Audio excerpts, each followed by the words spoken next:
Zelensky को बारूद की दम भरकर सप्लाई करने वाले नेटो अब जंग खत्म करने की बात कर रहा है। दरअसल पश्चिमी मीडिया में दिए एक इंटरव्यू में नेटो महासचिव ने कह दिया है कि उनकी रूस से सीधी जंग नहीं है। ये भी कहा है कि वो सिर्फ यूक्रेन की मदद कर रहे हैं और हर हाल में युद्ध विराम चाहते हैं। लेकिन सवाल है कि पुतिन से नेटो जैसा संगठन क्यों डर रहा है? क्या नेटो को युद्ध भड़कने का डर सता रहा है? एक रिपोर्ट के जरिए समझने की कोशिश करते हैं।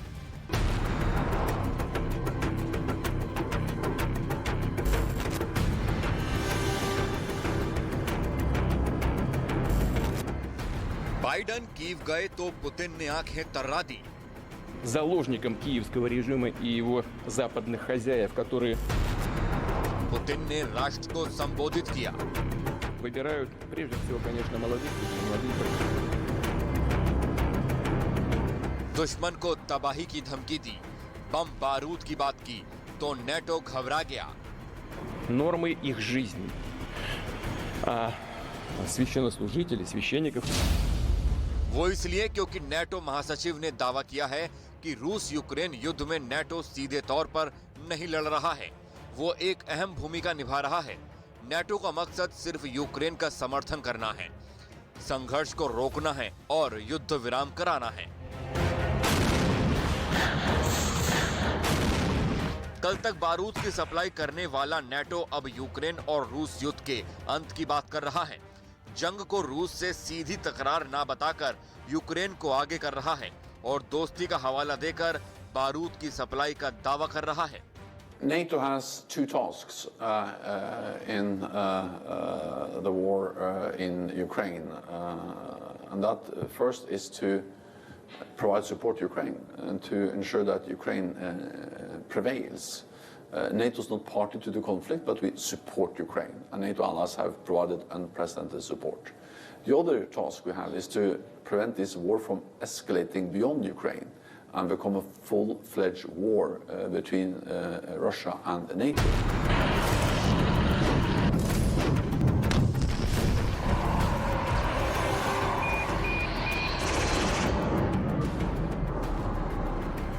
महायुद्ध के एक साल पूरा होने का काउंटडाउन शुरू हो चुका है।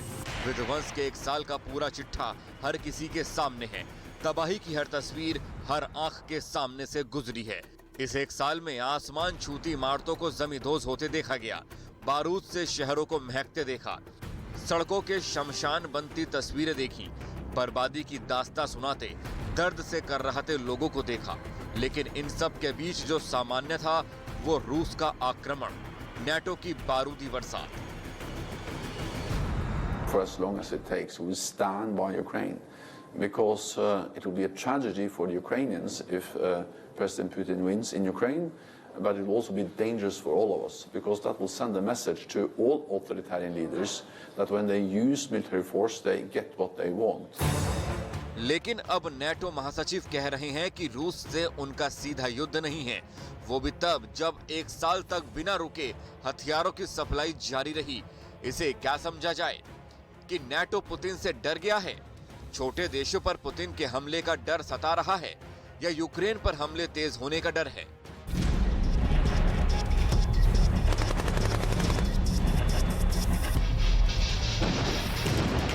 ज़ेलेंस्की को दिल खोलकर हथियारों की खेप भिजवाने वाला नेटो अब युद्ध से खुद को अलग करता दिख रहा है।